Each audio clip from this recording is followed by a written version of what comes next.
and we will start.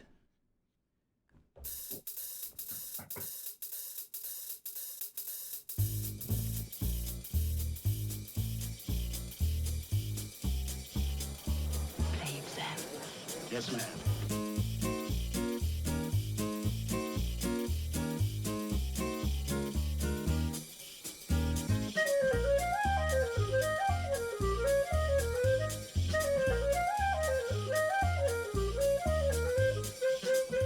What's going on, everybody? It is September 21st, 2020, and you are listening to episode 13 of the Candid Clarinetist podcast.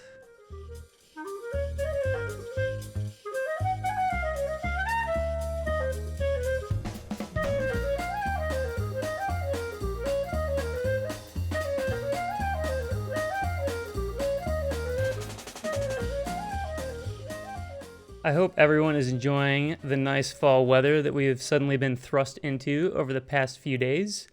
My name is Sam Rothstein, acting principal clarinet of the Indianapolis Symphony Orchestra and the host of the Candid Clarinetist podcast. Today on the podcast, we're going to be talking all about functional fitness for musicians.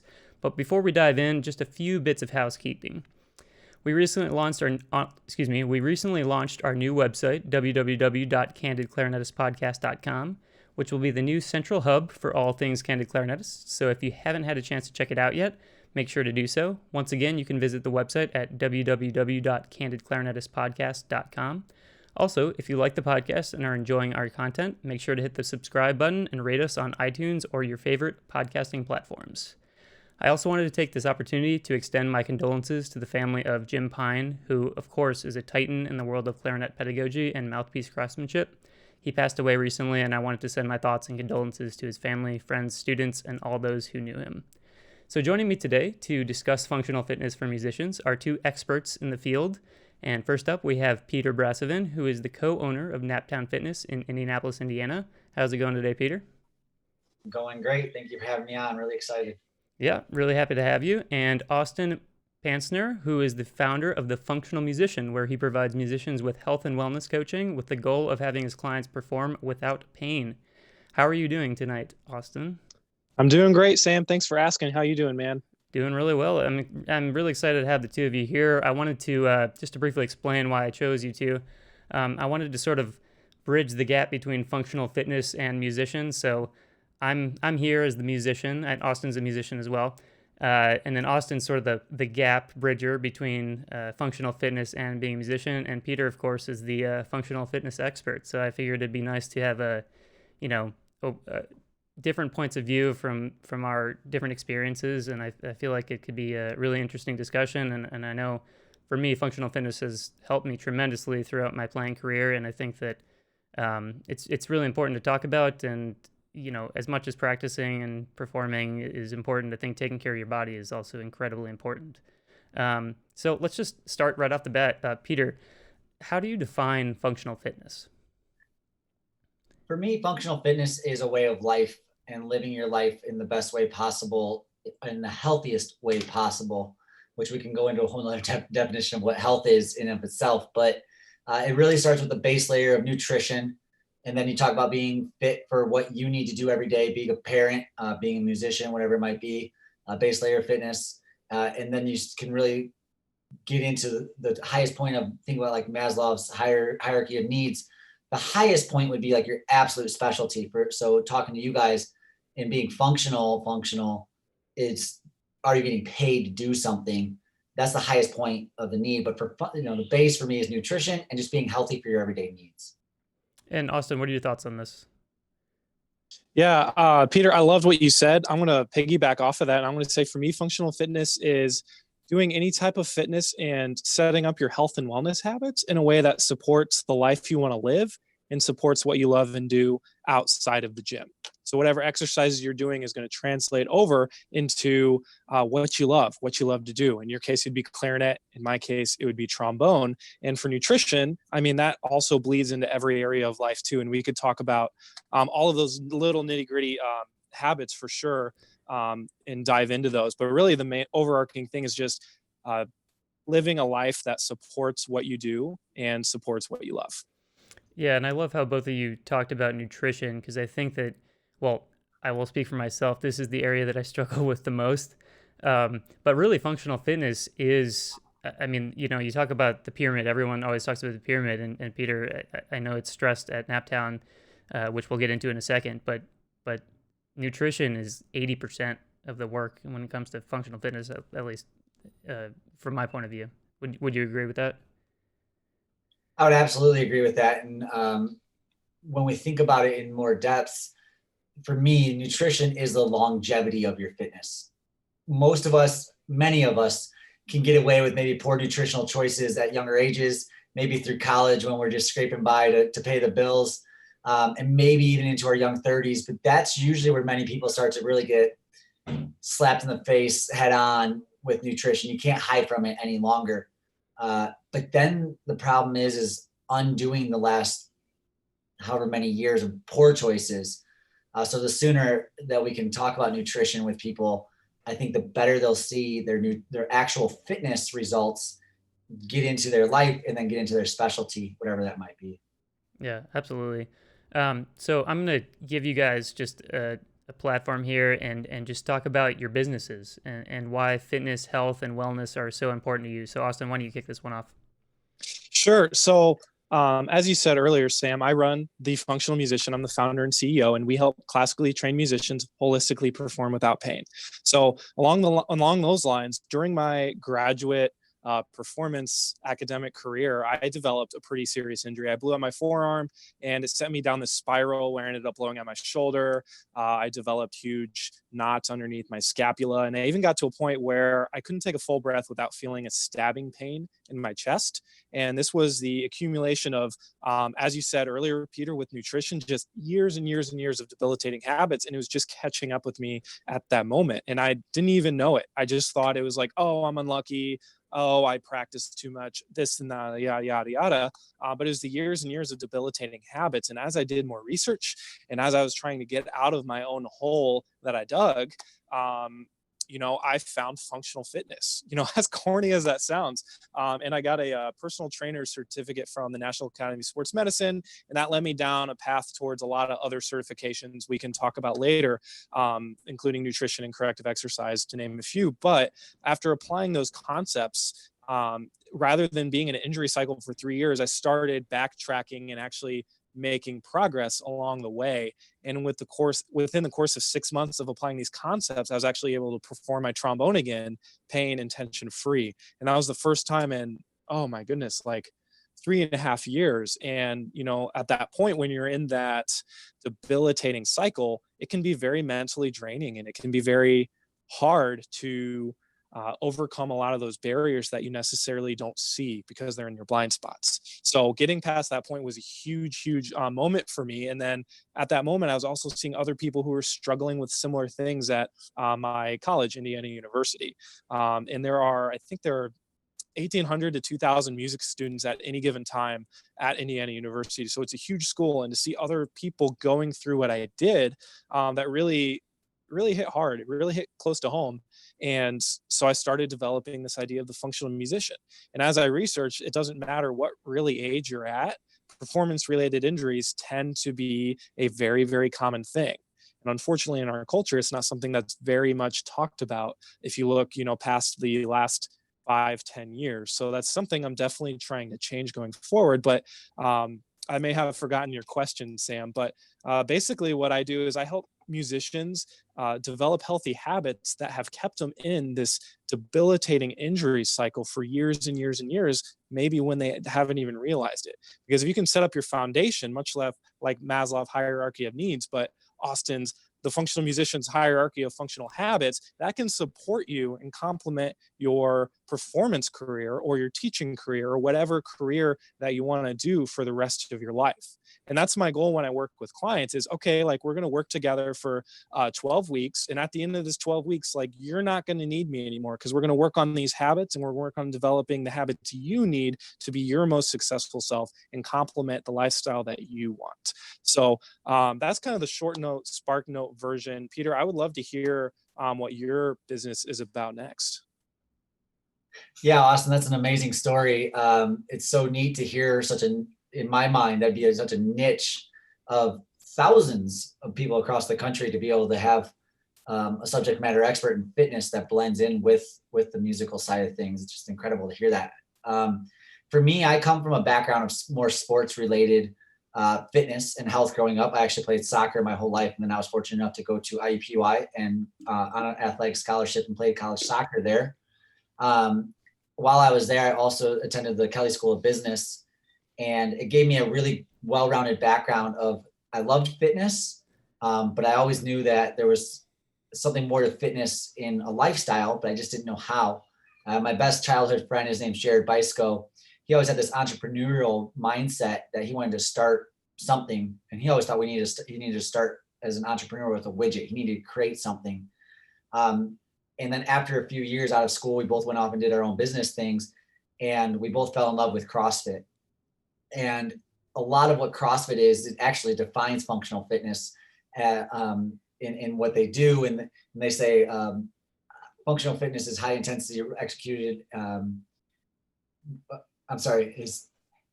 Your fitness is executed at a high or relative intensity. So you'll be able to vary your needs and is accessible to everybody. Anyways, through a lot of trial and error and just thinking about it, we decided to come back to Indianapolis and start a CrossFit gym. And we started CrossFit Naptown in 2011. And then I had met my then girlfriend, became my fiance and wife, and she actually has a musical theater background, grew up in dance and musical theater. So she was kind of using fitness as her bridge from getting out of that industry and trying to figure out what was next. And we all decided to move to Indianapolis, and we started a CrossFit gym. And 11 years later, we've gone into a much broader spectrum of trying to help the obesity problems here in Indiana and the Midwest, and hopefully expand into our ultimate goal right now is to make Indianapolis a top 10 healthiest city in the United States, where right now we actually lie as like number 40 or 45. So that's what Naptown Fitness does in a nutshell, but we have something for everybody. We have kids programs, we have nutrition programs, we have longevity programs for 55 and older. And then our core programs are more geared towards the general public and general population. But we start with a foundational program and build from there. So we try to encompass a little bit of everything, a myriad of options, if you will. Yeah, and I will say that I've been a member of Naptown Fitness for 5 years, and I've had some breaks in there, but it's really fantastic. And you know, I like, this will kind of lead into our next question, but I like how it's kind of an all-encompassing organization. It's not just a CrossFit gym. It's, you know, you got yoga. You guys have a huge nutrition component as well. Longevity, lots of like, you guys started this series with the with local your members come in and do like talks and stuff, and I just love how it's like this community, and it's not just, you know, you go and you do CrossFit and you leave. It's a whole component of it.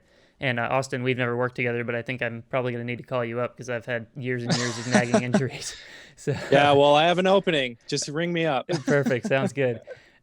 So I just touched on this, but we keep talking about the pyramid or the pillars of functional fitness. So I want to hear from both of you. What are your sort of pillars of functional fitness? Peter, why don't you start this one? For me, we have talked about it, but it comes down to nutrition, kind of working on strength and conditioning, really trying to balance your type of intensity levels, and then doing it all, and I'm going to share the same word, but doing it all in a functional manner of like what we do in the gym is what you're going to do in your life. And not to talk too bad about machines in a general gym, like most of those machines are made to make you go in one direction, whatever direction that particular machine is set up. But definitely in what you guys do and specific needs, we sit in a chair. I always joke, like the first two things we all need to be able to do the rest of our lives, no matter what, is one sit up and at least one squat a day. You have to get out of your bed, and that's a sit up and a squat just to get out of bed. And then most likely you're going to squat at another point, sit on a toilet. So that's about as functional as you can get. And then we talk about a lot of things, like if you're flying, if we can ever fly again, you put something in an overhead compartment. You're going to press something above your head. You're taking something out of your cupboard. You have to be able to functionally pull it out of your cupboard, right? So I talk about fitness in what we do in the gym. Would you do that in your everyday life? Yeah, and I think the first time I ever really understood that was about, I think it was a year and a half into me being a member at the gym, and we were moving my, at the time, girlfriend, now wife, We were moving her in apartments, and I remember it was the first time I'd ever moved where I A, wasn't tired, and B, like could lift things and I wasn't sore the next day. It was, and I remember I woke up the next day and I was like, I get it now. I understand what functional fitness is. It's like actually doing life functions and being trained in that, which is really cool. So, Austin, what are your pillars of functional fitness? Sure. So this is something I've really thought quite a bit about over my injury and just the course of my life, and trying to bridge that connection between music and functional fitness.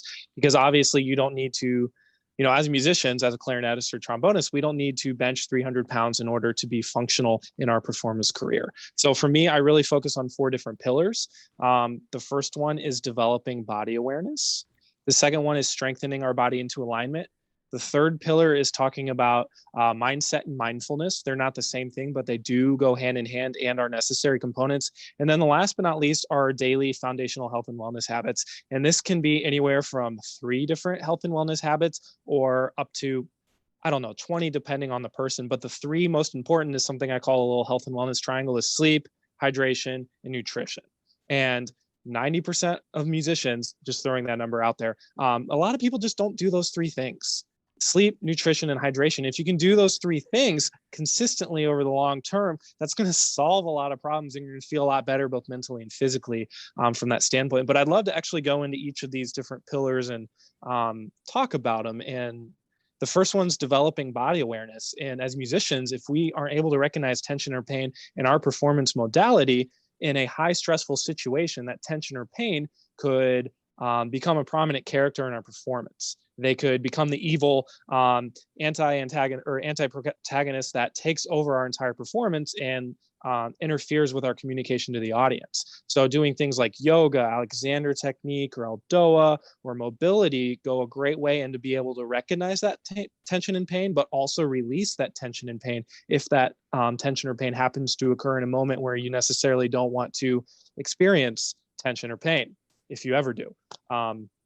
And going along those lines, go into the next one, strengthening our body into alignment. Peter, I'm sure you can relate to this, but I mean, rounded shoulders in today's society are just wreaking havoc on everybody. And if you look in an orchestra, especially with tuxes and dressing up, it's I would say over half of the people in every single orchestra. You just look at it and it's just you can, once you see it, you can't unsee it type of deal. So if we can teach our body to strengthen itself into alignment, to correct the rounded shoulders, to actually go to a posture where your shoulders are in a functional position and your head's in neutral and your scapula is actually supporting your back muscles, that's going to make your life so much easier, from lifting overhead luggage into the airport, from deadlifting and picking up a heavy instrument and running across the airport in between a connecting flight, going to an audition and not experiencing that tension pain the next day when you're in that preliminary round playing Ride of the Valkyries if you're a bass trombonist like me.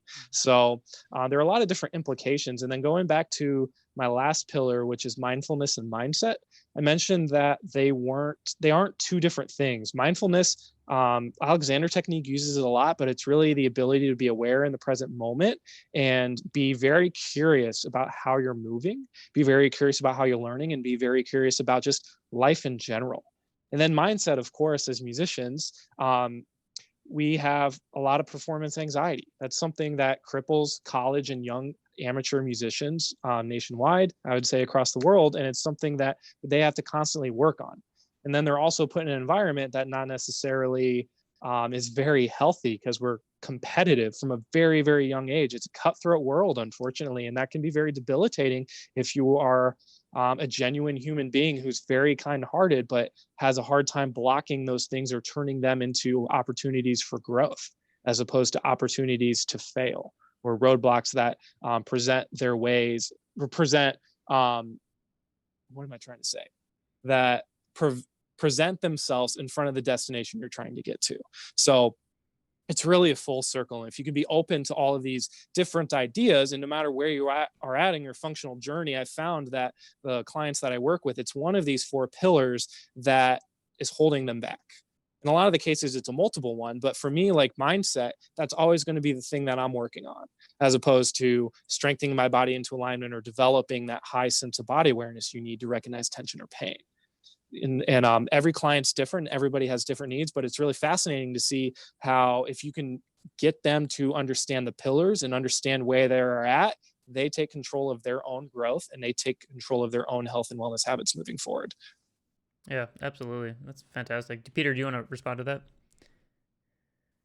And we just agree on so much of just the body is just an amazing tool. And we've all just been trained to do from a young age that once we're good at something, we need to go and be good at it. And we're seeing it in athletes a lot too.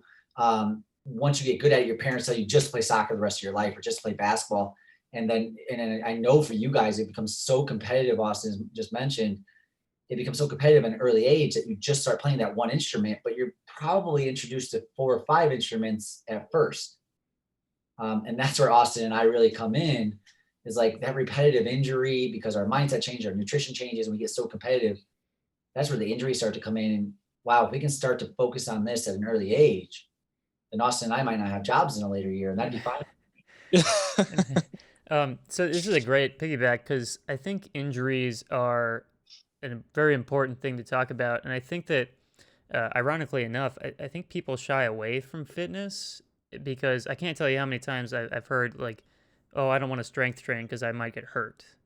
And you guys are laughing because, like I remember when I started doing CrossFit and everything, like my playing related injuries went down because I was just stronger. And I was telling Peter this story earlier where I remember the first time I came into class, we were doing front squats. And for those who don't know, you hold the barbell like in front, basically by your chest, and you have to get your elbows up.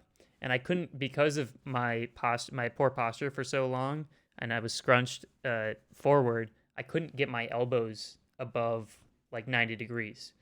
And it took probably 2 months of just like working on my mobility to get myself there. And it's just because of repetitive use. And so I think that, injuries are interesting to talk about because I think people are afraid of fitness because they don't want to get injured. But in reality, it can actually solve some of your injury issues. So I don't know who wants to start on this. I feel like you guys can go forever on this. Yeah, for sure. I'll jump in there. Again, today I'm just learning about what Austin does for the first time, and to know that someone like him exists in this world. And I don't know how many competitors you have, Austin, but it's amazing to know that there's people like you, because there's gyms in every city. We all know that. And there's an array of gyms in every city to choose from. And to Sam's point, choosing the right gym, especially if you're going to go with a personal trainer or a group fitness atmosphere, is so important, because many of you that are listening to this are doing this or have goals of doing this as a profession, being a musician as a profession. You cannot afford a serious injury. You just can't. You lose money the second that happens. So Sam, thank you for talking about us and helping you. But we are very professional. We were a full CrossFit gym. We're not anymore. We've transitioned to way more of what Austin's talks about with yoga and mobility. And we have a chiropractor, not ours and not in-house, but a very close friend of ours, dry needling specialist, myofascial release specialist. In the long run, it does take, if you're really doing this as a profession, it takes a team of people to really make sure that you're being as healthy as possible. And hopefully 2 big parts of that team can be taken up with the right choice of your gym or a personal trainer and nutrition coach like Austin. But if we don't choose those people wisely, then you can end up with further injuries. So ask questions. You have to be educated. You have to be smart about when you're going in. And if you're walking into a gym or a personal trainer and they're not showing interest in you right away and getting to know more about your profession, then you probably want to walk out of there as fast as you walked in before you make a choice for that to be your gym. Yeah, for sure. And then Austin, there's obviously a myriad of musician injuries. I know, for example, a number of people who have had, what's it called? The one with the focal dystonia. Focal dystonia, that's right. So a number of people have had that, and I've always had trouble with my right hand because obviously the weight of the instrument is on my hand. So I've always had trouble with right hand tension and stuff. And so, do you want to touch on like all the musician related parts of this and how functional fitness so that is a big can of worms. Yes. But I'll try to be as clear as possible and concise. So depending on your instrument, there are a lot of factors that just go into play with the type of percentage you have in developing a performance related injury. So these are taken from studies from PubMed, but factors include gender. For some reason, females are more susceptible to performance related injuries than their male counterparts. I cannot tell you why. This research still needs to be done on that. Depending on what instrument you play, that can have a direct correlation on which body parts you're likely to develop into an injury. For example, as you can imagine, violinists are very wrist and shoulder oriented, while as brass players are more upper back and lower back and wrist if you're a trumpet player or a valve player oriented. So depending on what instrument you play, you can have certain parts of your body that are more likely to be injured or develop an injury. And other factors include your daily practice time, the strength of your body, your fitness level, your body mass index, the ratio of your weight and your height. That is a huge factor. And then, of course, sleep, hydration, and nutrition. But going into those injuries, neglecting the gym is neglecting an essential part of your health and wellness. And I think one of these myths is that Alexander technique, which is a fantastic modality, is enough to prevent performance related injuries over the long term. But there's actually been studies done on this that Alexander technique has shown no benefits in preventing tension or pain from happening in a performance scenario. Now, psychologically, the mindset, that's completely different. And it's been shown that that's been helped, or that Alexander technique has been shown to help performance anxiety in high stress situations. And Peter, are you familiar with Alexander technique? Gotcha. Well, it's one of those modalities that's very great for developing body awareness and incorporating mindfulness into your movement and your practice. And this is very common amongst musicians worldwide. And it's something that's been around for a little over 100 years. And it's fantastic, and all musicians should try it. However, keep in the back of your mind that because of our society, because we're constantly hunched over and gravity is pulling our neck downward, we're having those rounded shoulder issues. Because we're sitting down all the time, we're having lower back issues. Our lower back is taking up a role that it's not designed to do, when you're sitting down for long periods of time. So keeping that in mind, finding someone like Peter said, who understands your background, who understands your daily stressors, who understands your lifestyle, can really go a long way into preventing performance related injuries from happening in the future. And it's really, really important that you do your research before you go and you just pick any trainer.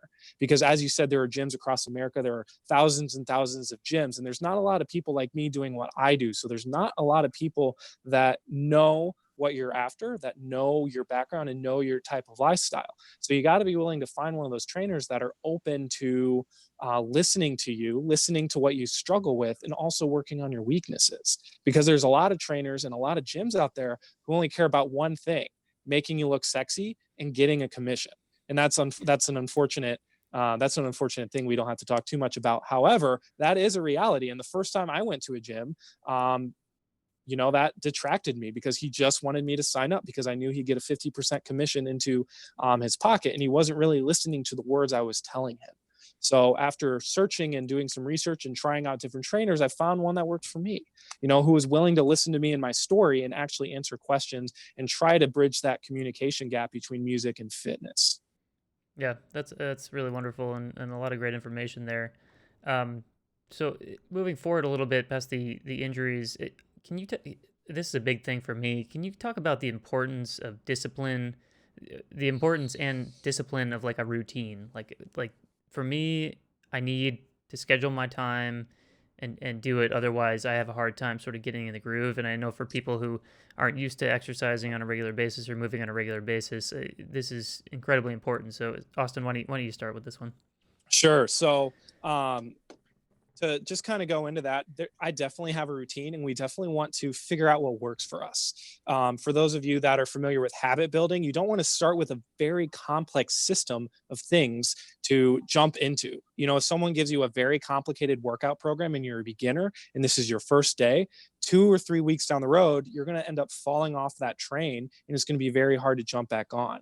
So just like with our performance, being consistent, even if it's 5 minutes out on a day, can go a long way into preventing that tension and pain. And for the consistency wise, let me just break it down for you and give you a little bit of perspective with body awareness. Okay, so mobility is my body awareness choice of my modality choice. It does a lot of different things for me, and I can kill so many birds with so many stones. But if I'm not consistent with my practice, it does not matter. And I'll tell you why. Developing the idea and sensitizing our mind to experience tension or pain and recognize that and release it is one thing. But we also do want a general baseline about where our body is. Because if we can check in with our body on a daily basis, whether it's in the morning or at the night, I do both. I call them bookends. But if you're able to consistently do that in the morning and the night or whatever, you can have a general baseline with what your mobility is, what tension and pain you're experiencing that day, and you can compare it over time, to weeks, to months, to, in my case right now, 2 years. So with that said, if I have tension or pain that's occurring in my shoulder and I know, I'm like, okay, lifting my shoulder up ahead. Oh, like today I can't lift it up and I have a little tension. Like, what's going on? I work on it a little bit. I come back the next day. If that's still an issue, I know if this keeps persisting, I'm going down that path towards improper movement, faulty movement patterns, which is eventually going to turn into a greater chance of performance related injury in some type of real life scenario of movement where I have to lift my arm above my shoulder. So being consistent in that mobility, even if it's just 5 or 10 minutes a day, goes a long way in developing a baseline about where you're at and where your body is at, whether it's improving or whether it's heading down the wrong direction. And if you can check in with your body and figure out where it's at on that path, then you can do a better job of being accountable, holding yourself accountable and taking the necessary actions to prevent things from happening in the future, but also pointing your future in the direction that you want it to go. For sure. Peter, do you want to jump in on your routine and discipline and everything?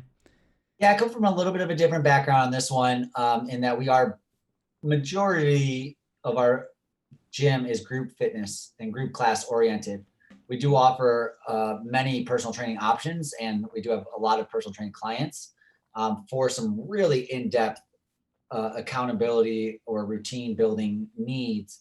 But from us as a group fitness facility, most of the musicians I know in the world are as busy as anybody. You're training, you're sleeping, you're eat, breathe, repeat what you're trying to accomplish. So the accountability side is just as important as us teaching your routine. And I can't remember his name, but we have an amazing story. Sam, maybe you remember his name from your counterpart. I think he did our nutrition program. Oh yeah, Pedro Fernandez. Yeah. Pedro, thank you. His accountability that we were able to help him and provide him. He lost like 36 pounds, something like 17% body fat. And he said he was just like playing at the top of his level, and it was just amazing. We can teach the routines, and ideally that would be the best option in my opinion. But for as busy as many of you are, just to have the accountability can be just as important, especially for those of you at the professional level already. You kind of need a coach there with you. And so yes, routines are very important, absolutely, for the foundation of our life. For me as a dad, having a routine is very, very important. But if you're a professional at the top of your game right now, then just having the accountability can be just as important. And so again, looking for places that have we have a program we call the individual design. I don't need Sam to go to CrossFit 4 days a week, 5 days a week. I need Sam to work on his mobility 2 days a week. I need Sam to show up for certain workouts. I need Sam to focus on his nutrition. I need Sam to sleep 8 hours a night if he can. So if Sam's really trying to be the best musician he can, especially when the orchestra is in season, he needs to find an individual design program to help him get through that. Whereas if he's in the off season, we might just be coaching a proper routine. But if you're really out there trying to be the best of the best, then the accountability coaching can be probably more valuable than me just teaching you a routine. Yeah, and I think that this clientele, musicians, I think there is no better group in terms of discipline and accountability. Like I remember when Pedro started the nutrition thing and he came in the first week and he had all his meals lined up, and I was like, this guy's gonna lose like a bunch of weight and gain a bunch of muscle. And he did. He like shrunk down and then just bulked up because he, that guy has such a discipline and just this mindset of like, okay, I need to get this done. How do I get there? So I like that word accountability. I know that's very important for me for sure. So let's talk about, you said it's different for everybody, but in terms of like the frequency, Peter, you're an athlete. So like how often do you strength train or exercise? I don't think I can give a one time. So for me, I'm a dad of 2 now. I'm well past my competing days. 3 days a week of absolute fitness, like what I would consider CrossFit. We don't do purely CrossFit anymore because there's been other issues there. So 3 days a week of strength and fitness. 1 day a week of just getting out. That might be walking, riding a bike with my kids, whatever, just moving. 1 good day a week of yoga, if not 2 to 3 days a week of yoga, intermixing that. And then I've tried and I've fallen off my wagon, but meditating 3 to 5 days a week is really important. And again, this is my holistic approach to just me. And I'm not an athlete anymore. When I was an athlete, it was strength and fitness or strength and conditioning training 5-6 days a week. It was eat right as best as possible, really follow my nutrition and sleep. I wasn't, unfortunately, taught the importance of yoga. I've always been good with mobility, but yoga in itself, especially for the mindset training that Austin's referred to. So I think there's a mixture of like 3 days of fitness, 1 or 2 days of yoga, every day of mindfulness, and every day of nutrition. Yeah. Wow, that's really cool, Peter. Yeah, Austin. Yeah, go ahead. Why don't you? Yeah, jump in? I love how you said that was your holistic approach for you. Like that really resonated with me because I'm like thinking, I'm like, cool, like I do that, I don't do this, I don't do that. And that's okay because we both have different approaches and we both have different circumstances and experiences and things that work for us. Absolutely. And yeah, I'd love to just dive into kind of like what I do too. So mine's pretty intense because most of the time I set up my schedule in a way where I'm trying to build a business. So I'm working on that full time. And I'm also trying to work on a doctoral dissertation and a doctoral recital, as well as keep my girlfriend happy and have a very healthy relationship, as well as do some other life things. So I'm working throughout the day. So I have to have habits set in line or that it's just not going to happen. So 3 days a week, I do strength training. Right now I miss the gym. I love free weights, but I don't have free weights here. So I use bands and those have been effective for what they are, but they are limited in their capabilities. But 3 days a week, I'm doing some strength training, focusing on full body or upper body, lower body. And then I also do 2 days a week interspersed with scapula training, just to work on that stability that I need to hold up the bass trombone. Because if that's not there, the first thing that happens in the morning is I get 10 minutes into my routine. It's just like tension in my breath and everything's downhill. So, but along those lines, I do mobility every single day. I honestly, looking back, I can't remember when the last time is I took a day off. It's probably been 3 or 4 months. And in the morning and at night, I also do meditation and I journal and I also visualize for about 20 minutes. And it's something that I took from one of my business mentors. And he said, if your mindset's not there to support the lifestyle that you want, you're not going to get to the lifestyle that you deserve. So I've been meditating for probably 20 minutes every day for the past 4 months. And I can honestly say I didn't start seeing benefits from the meditation until last month. And it's just amazing how like the meditation does, just like tension and pain, it compounds over time. And just like with your mind, it's a skill that you need to develop. And that meditation and that mobility, if I don't get those workouts in, are the only way I can function as a human without feeling that, you know, the previous 3-year injury cycle kind of just like poke its little finger at me, you know? Mm-hmm. Yeah, So, for sure. Yeah, that's great. So I think that one thing we can learn from both of you is that you guys do have, you know, a very specific set of things that you do and you hit every day. And I think where I struggle is with all the extra stuff, like the mobility, the nutrition, the meditation. Like that's the stuff that I think I would benefit from the most, because with the exercise, I can that part I can do. I can doze, strength train, go to class. It's great. But with all the other stuff, I think that's where the accountability and the routine really comes into play, and knowing that is the stuff that's actually going to help me more than the actual fitness component of it. Because you were talking about the scapular training, and I remember my life changed the day that Peter introduced me to the whatever that thing's called, the Crossover symmetry. Yeah, the cross symmetry. That thing is awesome. So for those who don't know, your scapula are like the two muscles like in between your spine, basically. Am I explaining this correctly? I guess I should ask you guys.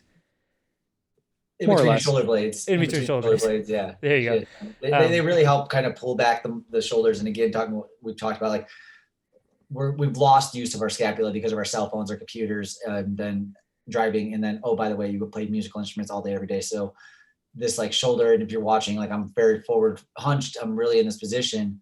And these overuse injuries are so common in every day, but even in musicians, because we just stick. So your scapula, your upper traps, your lats, which are all the muscles that are really in the back of your back, behind your shoulders and on that backside, we just don't use them often. And just to take a moment and even roll your shoulders backwards 2 or 3 times an hour can change your life. Like, especially when you're stuck in those positions. So I wanted to build on something that you guys have both said, and something my wife has taught me more than everything is like, we all have permission to say it's enough and it's okay. And what I mean by that is we want to be so perfect. And you hear someone like Austin and myself, who are pretty well tuned in with our body and what we need to accomplish. But if I don't accomplish something in a particular day, I used to beat myself up about it. And I would cause myself more stress trying to not sleep because I needed to finish another fitness routine or try to prepare my food. And like, we all have permission to say, like, I did enough today. I have to stay focused again tomorrow. And that's okay. But if we just compound the stress because I didn't do fitness today and I didn't eat well, it doesn't give me permission to wake up tomorrow and slam some donuts. Like, or if I do slam donuts in the morning because I'm hanging out with a friend, I don't need to slam cake at lunch. Like, just because you miss it once doesn't mean that the whole day is gone or the whole week is gone. Every day is a new day to be okay and start over. Yeah, I love that. And I love watching, or I love following Shannon's Instagram because she always has little nuggets of information like that. And I think that that thing where it's like, just because you didn't do everything that you had planned doesn't mean that you didn't do enough for the day. I mean, I think that that's totally true. And, the next day you have a chance to restart and to do it again. Very cool. So, what are the sort of non-obvious benefits to functional fitness? Let's just do one thing from each person. So, like, for me, the non-obvious benefit for functional fitness is mental health. I just think that the last month or so I've been going to the gym, or I guess a month and a half. I've been going to the gym every morning, 7:00, Monday, Wednesday, Friday. And I've just, it's just a great way to kick off the day. And I just feel like you go, you see people, and you just feel good the rest of the day. You feel like you accomplished something in an hour that, you previously would probably be sleeping. So I think mental health is a non-obvious benefit to functional fitness. So Austin, why don't you jump in?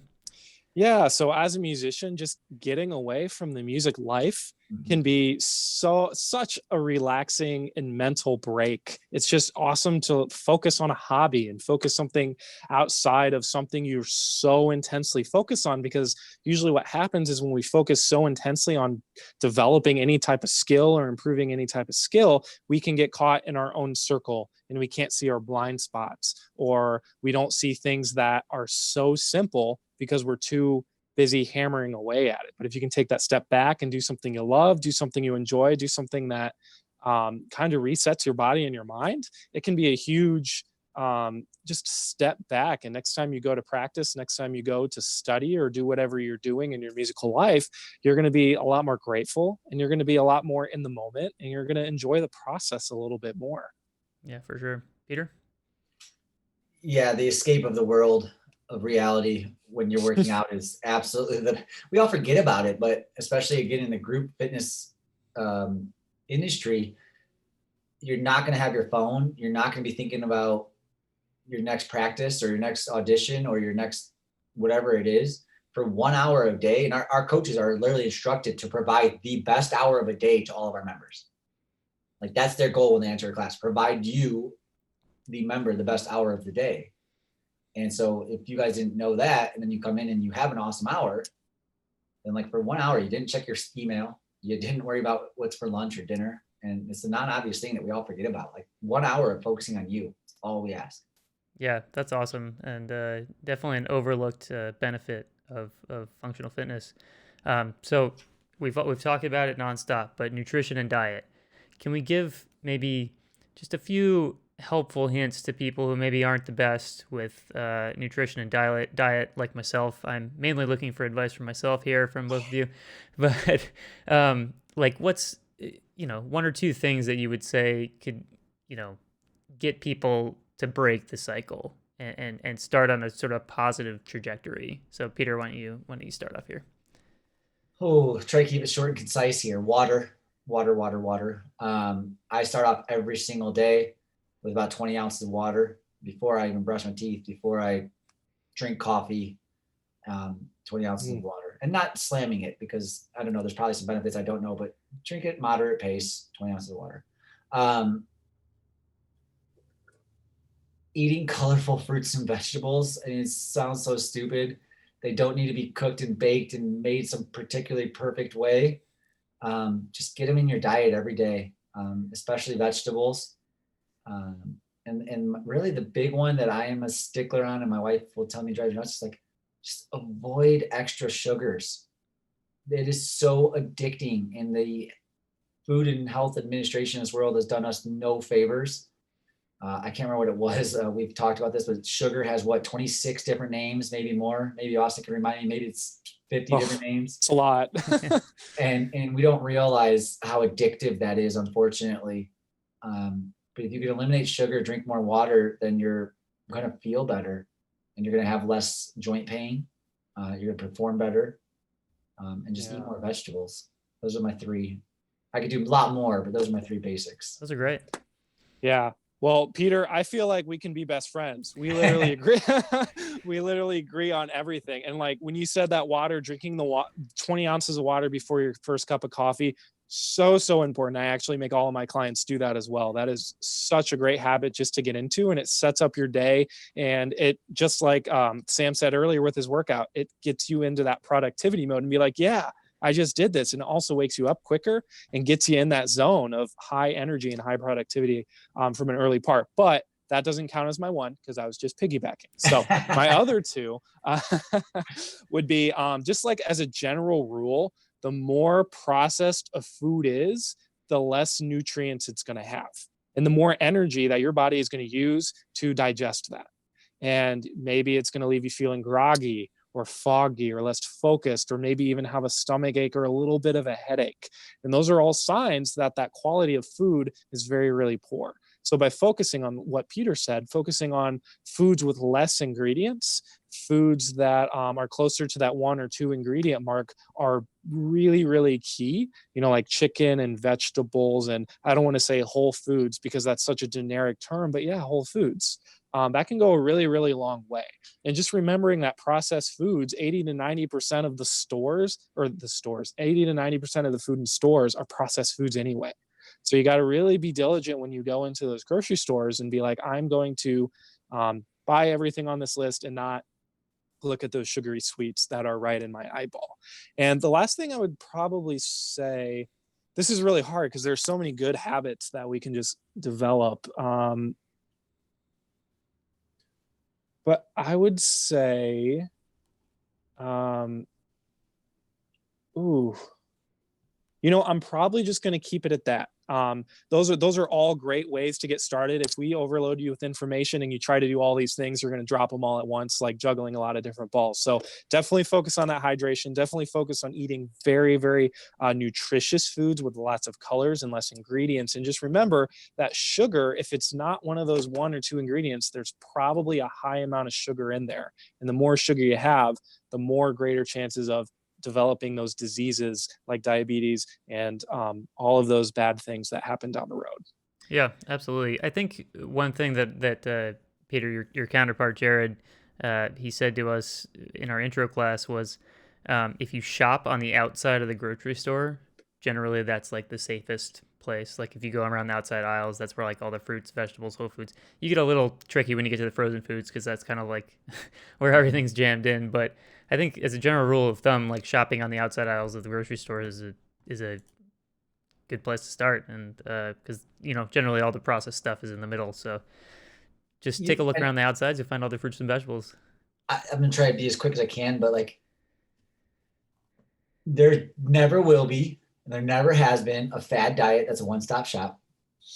We are all such unique humans. Just because somebody can drink dairy and have no effect doesn't mean that dairy's good. Just because someone eats a plant-based diet doesn't mean that everyone needs to eat a plant-based diet. Just because someone eats all grass-fed, local, the most expensive meat in the grocery store doesn't mean that everyone should eat meat. We have to try different things. And with that, I really encourage everybody, again, if this is your profession and your livelihood, hire a coach. Most nutrition coaches should only need 3 months to help change your life. If you're hiring a nutrition coach for longer than 3 months, it's either A, because you have a lot of disposable income, so great, do it. Or B, you have a lot more higher standards for yourself, and that's great. You can have an ongoing nutrition coach, but if you really just want to change your habits, 3 months with a good nutrition coach should help you change your habits. Yeah, and just to piggyback off of that, it's really good to just remember that diets and their definition are just temporary solutions. And if you start thinking about nutrition, what you're putting in your body and how that's going to affect your body and your mind, that's going to help you just be consistent with eating healthier foods in general. Because if we're always looking for that fad diet, we're not addressing the real problem, and that is what you are putting in your body. Because once you take away those fats, once you have that fat back, your body is going to go into overload mode and just absorb everything that it has, and that's going to turn into fat.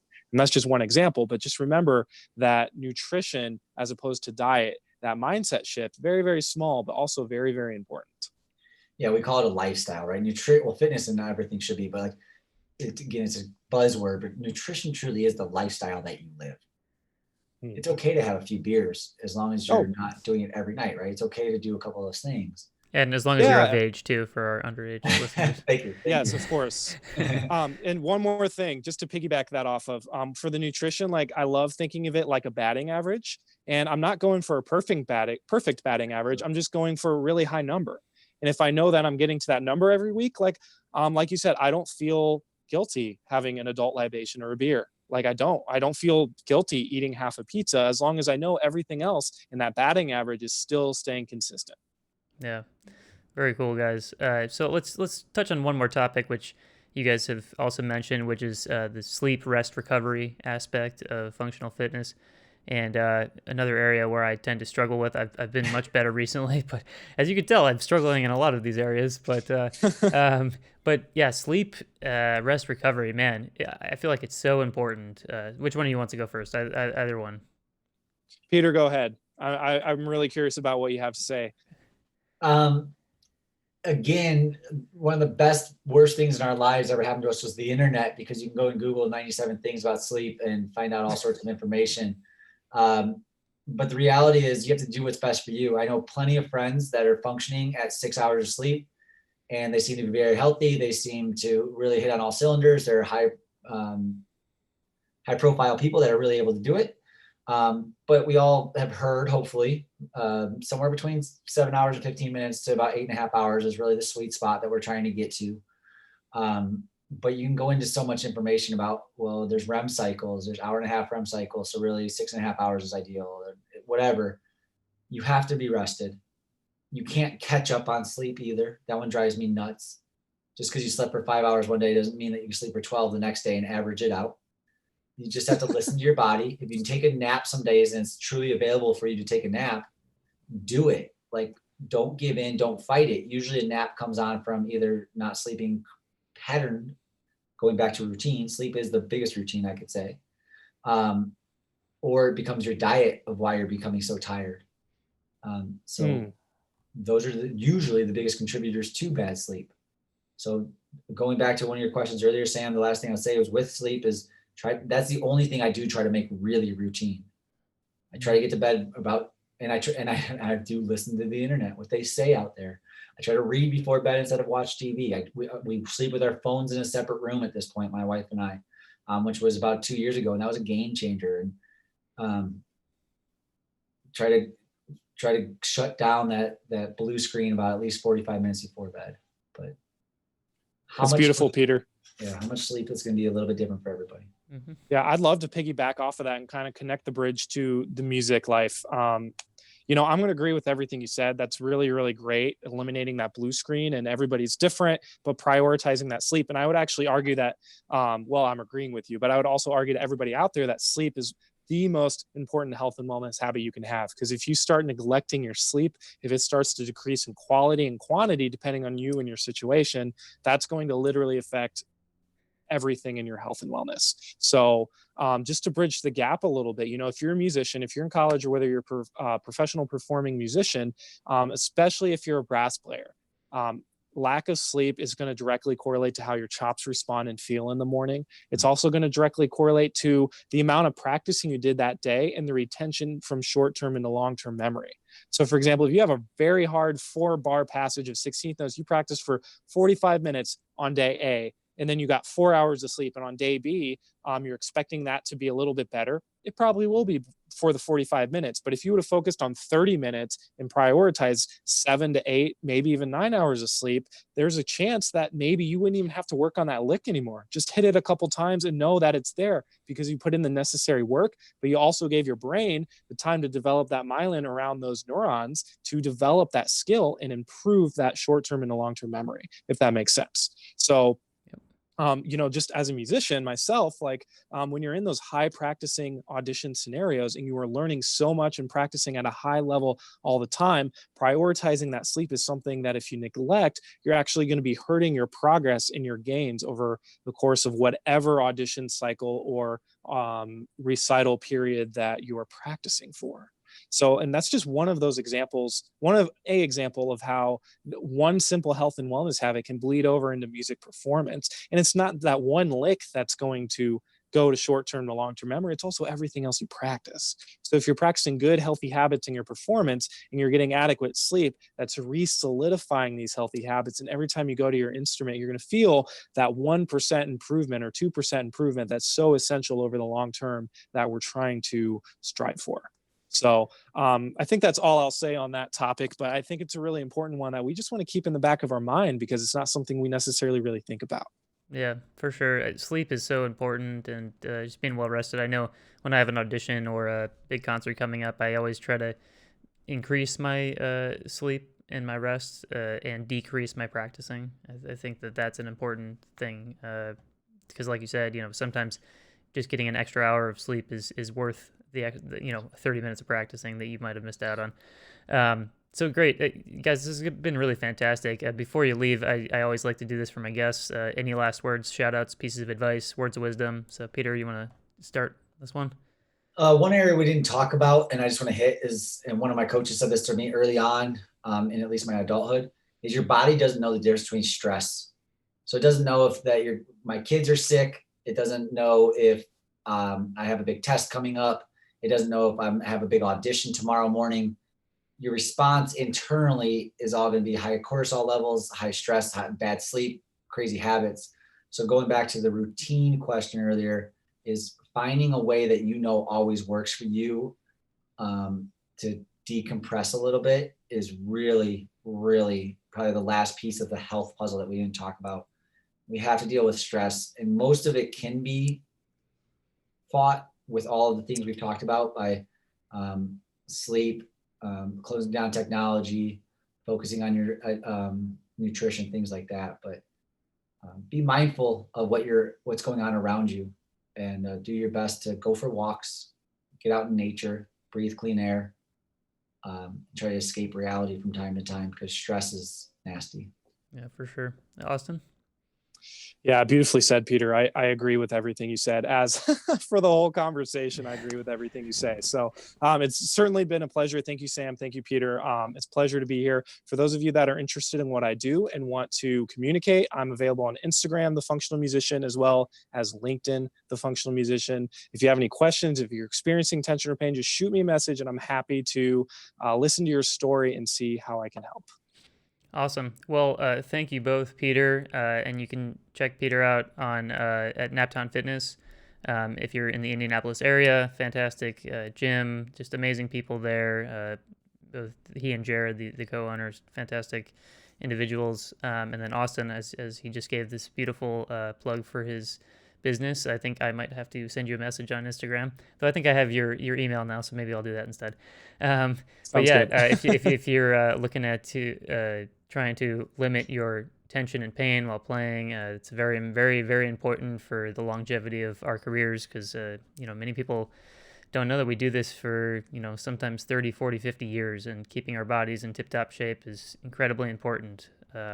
So for our new listeners out there, please make sure to like us on Facebook, follow us on Instagram at The Candid Clarinetist, subscribe to our YouTube channel, and follow us on Twitch at twitch.tv/The Candid Clarinetist. If you haven't checked out our new website, I would also encourage you to do that at candidclarinetistpodcast.com. Once again, I am Sam Rothstein, and thanks for tuning in to The Candid Clarinetist Podcast. Great, guys. Thank you so much.